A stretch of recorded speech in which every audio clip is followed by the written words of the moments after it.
Alright, so I'm going to try and get through a quick run of my reactor. Let me turn these down a little bit. A lot, actually.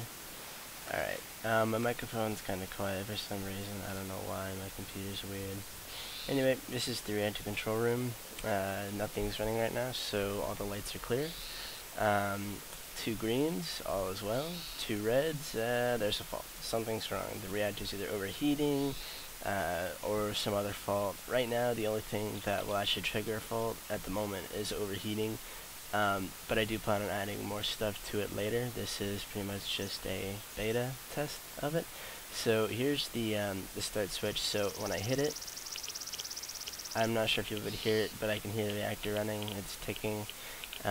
These 2 green lights come on. It's running well. It's not overheating. Everything's good. I'm going to go ahead and turn it off. So when I hit this switch, it takes a second, but all the lights clear.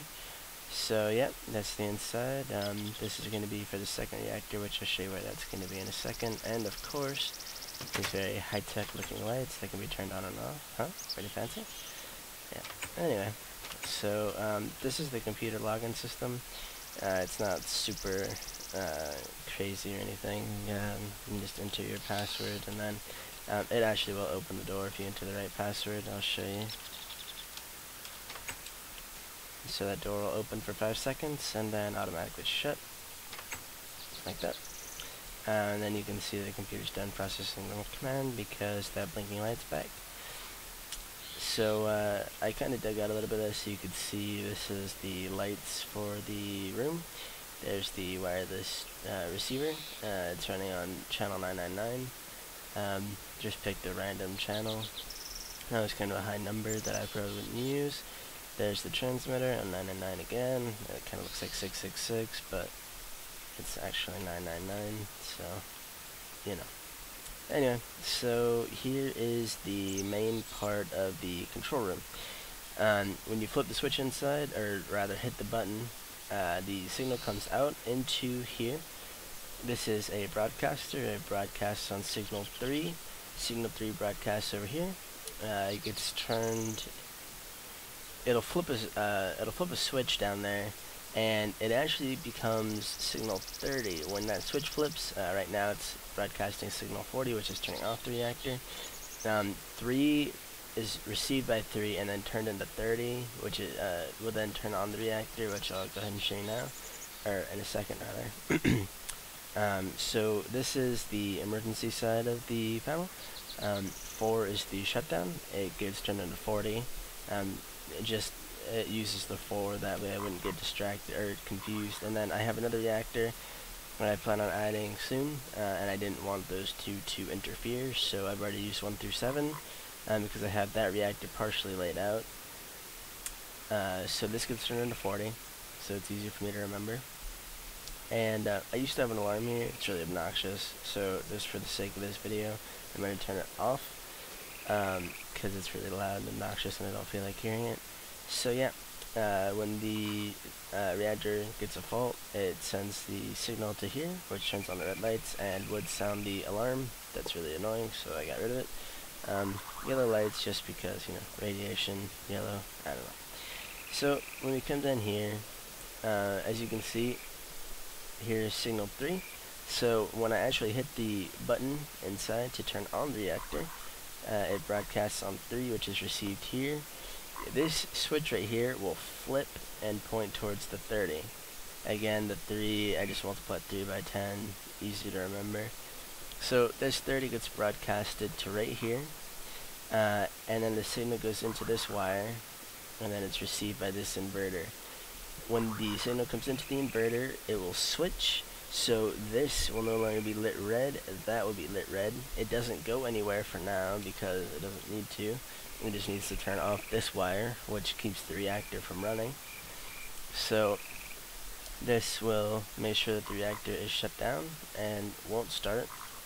So, and then it broadcasts to 2, which is received in the command center, or the control panel, whatever you want to call it, and that will light the 2 green lights. So this pretty much controls 4 functions, the lights and keeping the reactor on or off. So that's pretty much that. yeah, so let's go ahead and look inside the reactor. I have a little bit of uranium in there. I was giving it a test run. It ran for about 2 hours. It used up all the uranium except for this one that I put in here before I started recording. And I have 2 MFSUs outside. They're both full, I want to say.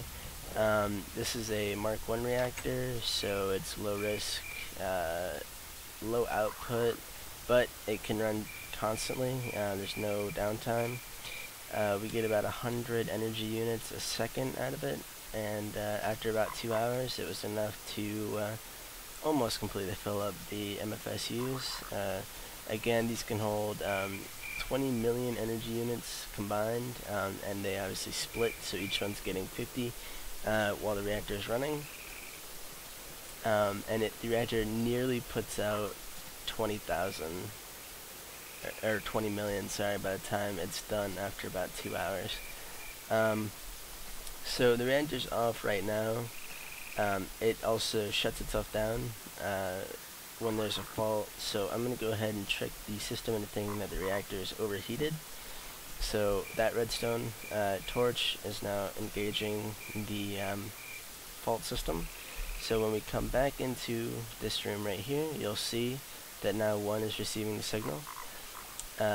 Both of the red lights are running, indicating, hey, there's something wrong, you need to check it out. And if the alarm was there, you would hear it. I don't actually have it right now. I'll put it up there for a second just so that you can hear it, but it's really annoying. Yeah. So I turned it off just for the video sake, and because I don't think that the reactor is going to overheat. Anyway, if you're wondering what all those are more lights. It's just to show that the reactor is running. Well, actually, I can't clear those because that fault isn't actually a legitimate fault. Why did that turn on? Okay, I guess that was weird. Alright, so I'm going to go ahead and engage the reactor.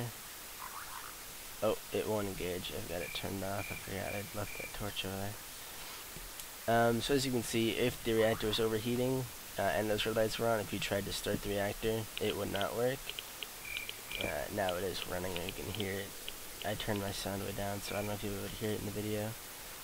But those lights are on now. We're thinking about adding another reactor right here. Haven't finished deciding if we want to or not. We might as well. I think it'd be kind of cool. Kind of hard to get access to unless you're in survival or creative and you can fly. But yeah, that's pretty much it. Save power, guys. Turn off the lights. Except for these are emergency lights. But yeah, so that's pretty much it. If you have any questions or whatever, let me know.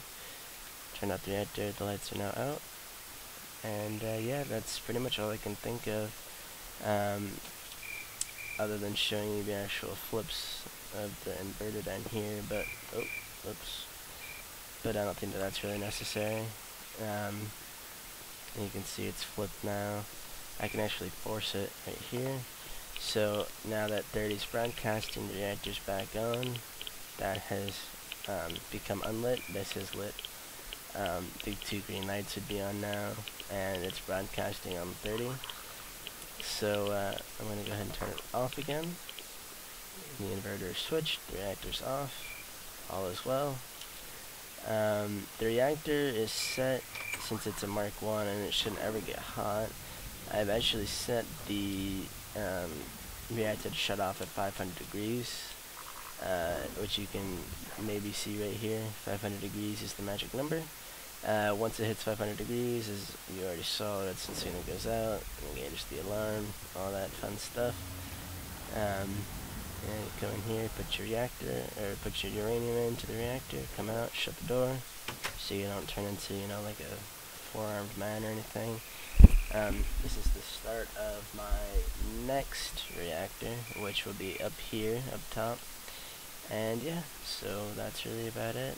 If you have any questions, or if you have any advice for me, I'd be glad to hear it. And yeah, thanks for watching.